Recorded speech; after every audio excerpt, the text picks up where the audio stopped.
KTN Wajir.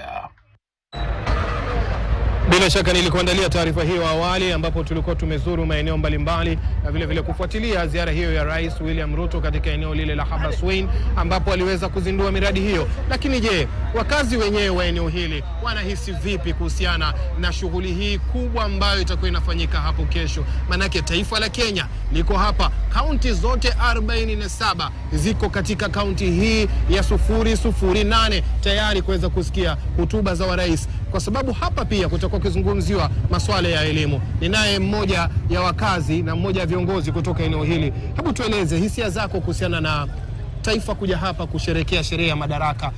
Unahisi vipi? Mashallah. Suleiman, asante. Mimi naitwa Ahmed Abdi, ni mkazi wa Wajir, na leo ni kama tumezaliwa upya tangu uhuru, ambayo sasa tulikuwa leo ndo tuko na furaha sana kuja rais kwetu na kuidhimisha sikukuu ya madaraka. Tuko na furaha sana, Wajir imeenda mbele na ukiona maendeleo imekuja vile sasa iko hata siwezi kupima furaha yangu na wananchi wa Wajir.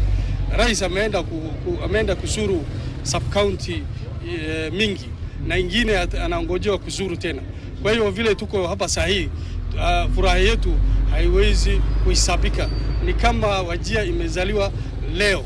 Kwa hivyo tangu uhuru, ile kitu ambayo tunaona leo hii kwa madaraka ya kitaifa hatujawahi kuona. Kwa hivyo Suleiman, leo furaha yetu haiwezi kupimwa. Ni furaha ambayo imepitia kiasi. Tunaona rais ameunganisha Wakenya wote wako sawa, na hakuna rais ya Jamhuri ya Kenya amewahi kufanya namna hiyo. Yeye ndo wa kwanza, na tumeona yeye kwa sababu yeye ni mchungaji kama sisi, ametukumbuka, na tunasema wale viongozi wote waunganishe Wakenya kwa minajili ya Wakenya iko na kabila mingi, waunganishe. Kwa hivyo sisi tunasema wale wanazungumza nyuma ya rais hatuungi mkono, tunaunga mkono rais. Tunasema tutam na tunaona maendeleo imekuja. Bila shaka. Kesho tutakuwa tukiangazia masuala ya elimu.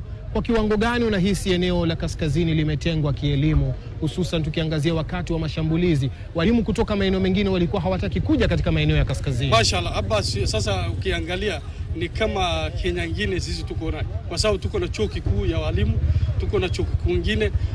Katika miaka mitatu iliyopita tumeona kwamba sasa Wajir tumebadilika, na kesho pia tunatarajia rais aseme mingi ambayo inatufaa, kwa sababu sisi ni pastoralist, na vile kahawa ambayo inachungwa tunataka ichungwe pia wanyama wetu na ipate stima. Sasa tunataka national grid pia ikuje. Kwa hivyo tunaongojea hotuba ya rais kwa mambo mengi ya maendeleo ambayo inatufaa, na vile tunaona rais ni mtoto wetu na sisi tunapenda yeye, na tutaongojea 2027. Bila shaka.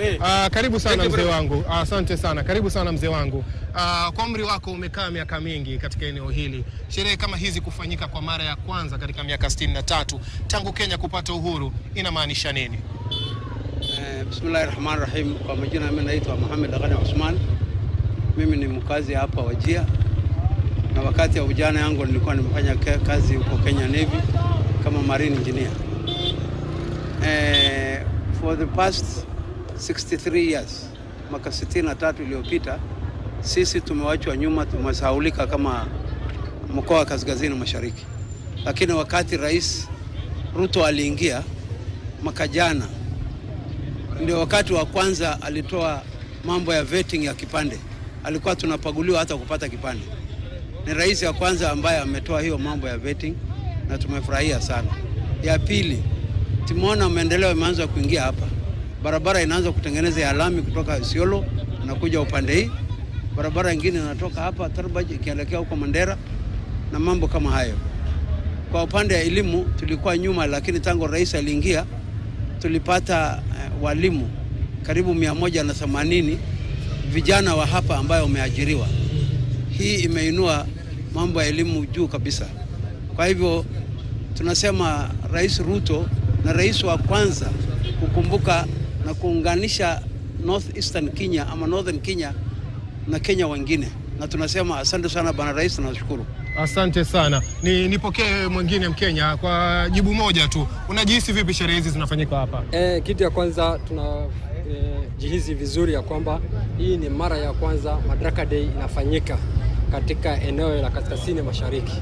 Sasa tunajihisi ya kwamba sisi ni Wakenya na daima tunadumisha amani, tunakaribisha wageni na tunasema kwamba tumeshukuru rais kwa kuangalia upande huu.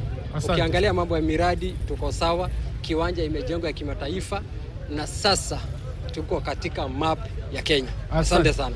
Asante sana. Huyo ni mmoja ya wakazi wa eneo hili la Wajir, kaunti 008. Historia itakuwa inaandikishwa kesho, manake itakuwa ni mara ya kwanza hapa kuandaliwa sherehe za kitaifa ambapo viongozi kutoka maeneo mbalimbali watakuwa wanafika hapa kuweza kuona na kushuhudia siku ya madaraka ya 63 ikifanyika katika kaunti hii ya Wajir. Nirudishe kwako studioni Samamani.